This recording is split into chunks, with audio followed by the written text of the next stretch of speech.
Bien, continuando con nuestro análisis matricial de estructuras sobre la base del método de las fuerzas o de la flexibilidad, habíamos visto ya digamos lo que son las relaciones fundamentales, pasamos a examinar lo que era nuestro sistema RR, el sistema QQ y el sistema PP, nuestro recetario en función de ir avanzando sobre no todas nuestras variables. Y hicimos unas consideraciones particulares ya sobre el sistema QQ, ya lo pusimos en práctica en algún ejercicio. En un principio hablábamos de que teníamos que tener tantas coordenadas como cargas aplicadas en nodos en correspondencia con las cargas aplicadas en los nodos y adicionalmente con las deformaciones, así, deformaciones en los nodos que quisiéramos obtener como resultado, pero que podíamos trabajar con todas las posibles coordenadas coordenadas de nuestro sistema y tener todas las, digamos, para cualquier condición de carga y cualquier desplazamiento que fuese posible. Decíamos también que el sistema XX dependía estrictamente, era más rígido porque dependía estrictamente del grado de y grado de hiperestaticidad de nuestra estructura y del sistema isostático que escogiésemos para poder avanzar con nuestro método. Luego, pasamos a examinar con más detalle lo que era el sistema PP, que en primera instancia hablamos de miembros rectilíneos con áreas e inercias constantes, material homogéneo, y para esas condiciones entonces teníamos como bien conocida la matriz de flexibilidad de ese elemento sencillo que tenemos aquí señalado. Y hablábamos que había algunas condiciones particulares en donde, digamos, tuviésemos área infinita o A por E infinito, y entonces una barra que no fuese deformable axialmente, o condición de E por I también infinito, donde entonces la barra mantuviese su linealidad, o sea, no fuera deformable a flexión, más sí axialmente, ¿no? O podemos tener una combinación de ambos casos. En todo caso, decíamos que esta, digamos, para una estructura de dos elementos, como está aquí dibujado, entonces el componente E por I desaparece las posibilidades de rotación relativa de un extremo respecto al otro, y si este es nuestro primer elemento colocado en nuestra diagonal que tiene como colección todas las matrices de rigidez de todos nuestros elementos componentes de la estructura, lo que tenemos aquí en recuadro rojo desaparece, o sea, tenemos aquí se convierten en ceros, con lo cual podemos eliminarlo de la matriz. Y para el segundo elemento, la axial desaparece y se ve reducido con esa combinación. Entonces, lo que tenemos en definitiva es que solo nos va a quedar eh, esta parte de la matriz, que entonces es lo que tenemos acá, donde este primer elemento es lo que aporta en términos de información a la primera barra y estos cuatro elementos a la segunda barra. De hecho, más bien toda la primera fila y toda la primera columna que da información, digamos, que bien, mejor como lo decíamos antes, este es para la primera barra y todo esto para la segunda barra. Dicho eso, permítame eliminar esto. Okay. Bien, dicho esto, entonces ahora pasamos a romper esa digamos, restricción que tenemos ahora de elementos rectilíneos y de sección uniforme, porque la realidad es que podemos tener circunstancias como esta que colocamos acá. Aquí hay un elemento, o podemos verlo como dos elementos, o podemos verlo como uno solo, que tiene dos condiciones distintas de área y de rigidez, o quizás hasta de material, en una sola línea acá. Aquí tenemos un elemento con una sección evidentemente variable y aquí tenemos un tramo curvilíneo. Cada uno de ellos los ponemos por separado aquí en estos tres recuadros. Y resulta que para ellos no tenemos esta condición, sino que cada uno tendrá su matriz de rigidez propia como elemento como tal, ¿no? Y si vamos a hacer este cálculo sobre la base de nuestro análisis matricial, necesitamos efectivamente para cada barra, cada elemento que está componiendo nuestra estructura, su respectiva matriz de flexibilidad para integrarla en una sola matriz de colección de todos los elementos de nuestra estructura. Por cuestiones de hacerlo más rápido y más ligero para efectos de la presentación, yo seleccioné este primer elemento para hacerle su análisis sobre las herramientas, con base en lo que tenemos más actual, que es nuestro mismo análisis matricial, con la idea de efectivamente tener una matriz de rigidez que corresponda a todo este elemento en su conjunto, ¿no? Entonces, vamos a proceder a hacer su cálculo tal cual como hemos hecho los últimos ejercicios. Dado que tenemos, se plantea en el ejercicio que tenemos la mitad de esta barra tiene unas condiciones de A por E y de E por I, las llamamos AE1 y EI1, y la segunda mitad de la barra tiene unas condiciones diferentes. Entonces, para efectos del procedimiento que vamos a hacer, vamos a considerarlo como dos barras, aun cuando lo que vamos a querer para final de cuentas es algo parecido a esto, o sea, donde tengamos condiciones de rotación en los extremos y axial y obtener una matriz de flexibilidad que, como sabemos, relaciona fuerzas y desplazamientos en esos nodos, en esos extremos de la barra. Bien, nuestro sistema RR, bajo esta condición de dos barras, para efectos procedimentales, aquí están todas las posibilidades de desplazamiento de los tres nodos definidos, y lo numeré en estos términos para mantener una cierta semejanza con lo que tenemos como objetivo, ¿no? Sin embargo, de aquí, lo que nos interesa realmente es, para mantener esa simetría con el modelo que estamos buscando, son rotaciones y fuerzas solamente en los extremos de los miembros. Entonces ya tenemos definido un sistema QQ, dos barras, definimos nuestro sistema PP, vamos a hacer consideración tanto de deformaciones por flexión como axiales. Y bueno, procedemos entonces a nuestra rutina ya de cálculo, donde entonces ahora tenemos nuestro sistema, aquí el resumen de lo que hemos hecho hasta ahorita, nuestros dos sistemas, perdón, y pasamos al estado de cargas elementales. Colocamos entonces un momento unitario en uno de los extremos, hacemos la estática y pasamos a hacer el despiece de nuestras barras.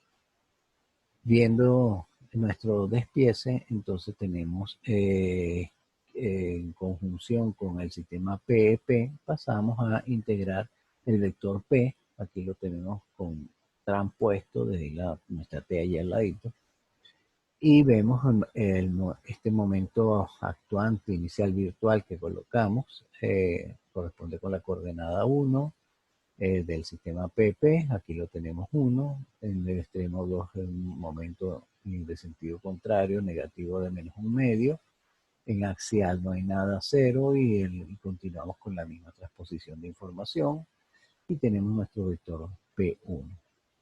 De una vez coloqué aquí la matriz BQ, que entonces, como vemos aquí, este vector transpuesto lo tenemos aquí colocado en la secuencia adecuada, ¿no? Pasamos al segundo caso elemental, el momento en el segundo extremo, reacciones, la estática en el despiece y su vector P en correspondencia con el despiece y el sistema PP seleccionado. Y como tercer caso, entonces tenemos la fuerza axial, y aquí no está pintada la reacción al apoyo, pero evidentemente está aquí en sentido contrario, una tonelada también. Y nuestro despiece nos da una fuerza axial, efectivamente, de 1 tonelada para ambas barras. Y eso corresponde a los elementos 3 y 6 de nuestro sistema PP. Aquí está 1, 2, 3, 4, 5, 6. Colocamos nuestros vectores P para definir el vector BQ. Paso siguiente, entonces ya tenemos BQ. Ahora pasaríamos al BX, pero siendo el caso que es isostático, Bx no existe y Bq pasa a ser el mismo vector B, perdón, matriz B. El paso siguiente en nuestra rutina entonces sería definir la matriz de flexibilidad que colecciona las flexibilidades, las propiedades mecánicas, digamos, de cada una de las barras que componen nuestro sistema. Y consecuentemente, sobre la base de nuestros elementos individuales, entonces colocamos lo que es nuestra primera barra. Digamos que el elemento 1, 1, que sería L sobre 3EI, para nuestro caso genérico, aquí nuestra L realmente es L medio y sobre 3 es EI, pero EI sub 1, entendiendo que es el primer segmento de barra. Y de manera similar tenemos nuestra submatriz aquí adentro de 3×3 con la misma estructura que aquí tenemos y la numeración con la misma secuencia. Colocamos la misma información para la segunda barra, también tiene longitud L medio y vemos que están EI sub 2 y AE sub 2. Y aquí tenemos nuestra segunda barra ya en nuestra colección. Por supuesto, todo ajustado a nuestro sistema PP a la misma secuencia que tenemos acá. Bien, una vez hecho esto, entonces procedemos a calcular nuestra matriz F, que sería el BQ transpuesto por F, nuestra colección, por B, donde realmente BQ y B son los mismos, pero para efectos de nuestra determinación de la matriz de flexibilidad, el primer elemento está transpuesto. Cuando hacemos el cálculo, entonces obtenemos esta matriz que tenemos aquí. No la separé por evitar errores en la transcripción. Pero vemos aquí en azul el elemento 1, 1, que está dependiendo de EI2 y de EI1 también. El elemento 1, 2 tiene la misma condición. Vemos que se mantienen las condiciones de simetría. El 1, 2 el mismo valor que está en 2, 1. Otra condición que tenemos es que la diagonal son todos elementos positivos y el tercer elemento de nuestra matriz, o sea, el elemento 3, 3, mejor dicho, vemos que solo depende de A por E, por ambos A por E, por supuesto, ¿no? Entonces la deformación axial, tiene que ver con las propiedades de área de estos dos elementos.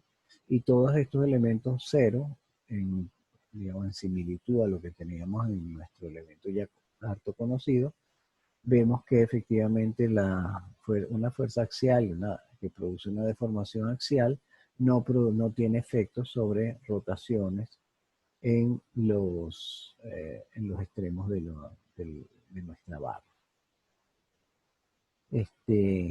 Hay alguna salvedad que hacer por allí, pero lo haremos posteriormente. Una cuestión, digamos, a manera como de verificar, además de esta lógica, verificar algún detalle adicional, eso lo hice con digamos, con este recálculo acá, que lo que le estoy diciendo aquí es que I por E1 se mantenga como IE1 y A por E1 tenga esas propiedades A por E1, o sea, no he dicho nada realmente. Pero aquí estoy diciéndole que EI2 tome los valores, tome como valor EI1 y AE2 tome como valor AE1. Bajo estas condiciones, o sea que estoy diciéndole que ambos lados tienen como valor de EI1 y AE1 para hacer una correspondencia. Y cuando hace la evaluación de esta misma matriz, pero bajo esas condiciones, entonces tenemos aquí que tenemos 0.33 L sobre EI, el único EI que estaríamos evaluando. Y 0,33 es un tercio. Entonces, ser un tercio de L sobre EI es exactamente lo mismo que tenemos acá. O sea que si tenemos una barra con supuestamente la hicimos nuestra matriz bajo una consideración posible de dos propiedades distintas, mecánicas distintas, cuando le decimos que ambas tienen las mismas propiedades mecánicas, estamos obteniendo también nuestro L tercios, ¿no?, sobre EI, sobre el EI de la barra. Cuando vemos el elemento 2, 1, por ejemplo, 1, 2, perdón, que es el mismo 2, 1, punto 1667 y negativo, ese es menos un sexto. Y aquí tenemos el menos un sexto de L por I. Seguimos teniendo nuestros ceros, hay simetría. Aquí tenemos nuevamente nuestro un tercio de L sobre 3 sobre EI. Aquí está nuestro tercio de L sobre EI. Y aquí abajo, como el componente que vincula la deformación axial con esa fuerza axial, L sobre AE, que es lo mismo que tenemos acá. Entonces, de alguna manera, digamos, verificamos que hay congruencia entre nuestros resultados para dos propiedades distintas a mitad de barra cada una, y lo que pasaría bajo esta determinación para una misma, digamos, diciendo que los dos segmentos tienen las mismas propiedades mecánicas. Y simplemente a lo que pasaría a ser nuestra F minúscula para todo este sistema es esta F mayúscula que recién calculamos ahorita. Y ya tendríamos, digamos, en nuestra biblioteca, por decirlo así, nuestro formulario, unas condiciones para una matriz de flexibilidad de un elemento con estas características. Por supuesto, podemos hacer algo más general si decimos que no son mitad de barra y mitad de barra, sino que tenemos, digamos, una longitud A y tenemos una longitud B, para, digamos, que sean variables en nuestras ecuaciones, o podemos decir que es una L1 o A, como dije antes, y el resto es L menos A. Y quedaría nuestra ecuación, pero nuestra matriz de flexibilidad, o más genérica todavía, para dos propiedades ahí, dos propiedades mecánicas distintas en segmentos de barra. Bien, dicho eso, entonces ya, digamos, completamos este ejemplo. Pero, ¿qué pasa ahora si vemos qué pasa con elementos de este tipo, ¿no? Pero realmente aquí tenemos dos posibilidades en primera instancia. La primera posibilidad que nos planteamos es, bueno, podemos discretizar nuestra barra y entonces decir, bueno, aquí la pendiente es suave, qué sé yo, y podemos decir que voy a tomar una sección por aquí, otra por aquí. Puedo dividir mi barra en una cierta cantidad de elementos y decir que, bueno, que mi barra tiene EI constante en ese tramito. Entonces estamos, digamos, transformando una viga que tiene área e inercia que varía en función de, digamos, de la X, de su eje. La estaríamos, en vez de hacerla así con una función continua, entonces estaríamos trabajando con digamos, llevando esta viga a un entendido que fuese escalonado, ¿okay?, con propiedades constantes entre las secciones que estamos definiendo. En la medida que estas secciones estén más próximas, estaremos más cerca de la realidad en los efectos de nuestro cálculo. Sin embargo, podemos hacer una cosa distinta, y es simplemente tomar,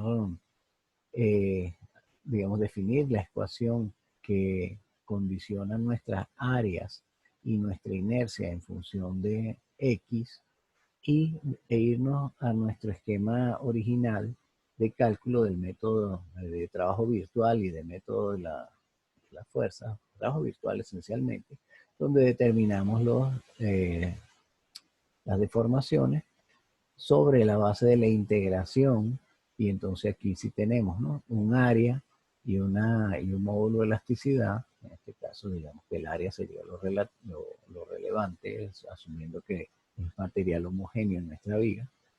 Entonces tendríamos el área como una función de X y entonces podemos hacer nuestra evaluación en términos, digamos, de continuidad y resolver nuestras integrales, bien para el componente axial de momento, y si queremos considerar también lo que es corte y torsión, también podemos meterlo dentro de nuestra definición de matriz, a los efectos de llegar a la definición de nuestra, cada elemento de nuestra matriz. Para el caso del arco, allí también podemos hacer lo mismo. Podemos plantearnos, bueno, yo voy a, digamos, a seccionar mi, mi arco en, qué sé yo, en elementos y decir que cada uno de ellos es rectilíneo y entonces realmente lo único que fastidiaría aquí un poco quizás sería que en la geometría cada uno de sus elementos tiene una inclinación diferente y entonces, bueno, sobre la base de nuestro equilibrio tendríamos que ir definiendo todas esas, digamos, digamos, a los efectos de nuestro despiece, bueno, puede ser un trabajito medio laborioso, pero una vez que lo hacemos para el primer elemento, ya seguro tenemos la mecánica para hacer todos los demás con mucha facilidad, ¿no? Pues la alternativa también, lógicamente, es trabajar ya con las ecuaciones. Si tenemos, digamos, la curvatura que define nuestro elemento, la tenemos por coordenadas, allí, bueno, suena como que sí lo más lógico hacer la discretización. Pero si tenemos una ecuación, digamos un semicírculo, o tenemos una parábola, o tenemos ya la ecuación propiamente de nuestra de elemento curvo, entonces allí ya nuevamente podemos trabajar con nuestras integrales, en donde ya ahí lo que nos estaba, digamos, trabajando o incidiendo en nuestra eh, en la curvatura, en lo que va a estar incidiendo efectivamente en lo que es fuerza axial y momento en la medida que vamos a calculando para cualquier diferencial de X, o si hacemos algún cambio de variable podemos trabajar con diferenciales de arco, pero también tenemos nuestra cuestión del momento o de fuerza axial, que entonces vemos si la definimos también sobre la base de nuestra coordenada X o sobre nuestro avanzar en el arco que vayamos, eh, tengamos definido como ecuación, ¿no? En todo caso, se ve que, bueno, tiene sus complicaciones, lógicamente. Algunas de estas cosas están tabuladas y, bueno, eso nos ayuda mucho a los efectos de los prácticos de resolver nuestra estructura en términos finales. Si tienen, volviendo un poquito atrás, si tienen la curva definida por puntos y sus coordenadas de los distintos puntos, entonces allí, si no me equivoco, es por serie de Fourier que pueden sacar la ecuación que en definitiva mejor converge a esos puntos. Eh, pero en todo caso tenemos esas dos alternativas, o irnos a un cálculo en términos de elemento continuo o de discretización. Bueno, dicho esto, lo que queda es, creo que plantear a los efectos de hacer algún ejercicio en esta tónica, es plantear alguna tarea sobre la base de un ejercicio ya metiéndonos, puede ser un ejercicio similar a este mismo que está acá, o algo con alguna condición con relación al ancho, la variabilidad o qué sé yo. Pero la idea es que vean que con un elemento relativamente sencillo, que tanto se puede estar complicando nuestro cálculo, pero más en términos matemáticos que en términos de, digamos, de la lógica que está detrás de ello. Bien, lo que nos está quedando es el tema, una limitación que hasta ahora no la hemos resuelto, que es el tema de cargas sobre nuestra estructura. Eh, Hasta el momento hemos trabajado todo con cargas aplicadas en los nodos, bien sea fuerzas o momentos, eh, pero entonces en lo que veremos en la siguiente clase sería cómo es el tema para consideración de cargas digamos, cargas distribuidas a lo largo de nuestros elementos. Bueno, hasta aquí llegamos. Espero que les haya sido grato esto y que, bueno, en dado caso ustedes tienen el video para hacer cualquier repaso y nos podemos ver por el grupo respectivo a los efectos de aclarar cualquier duda. Entonces, bueno, seguiremos en contacto.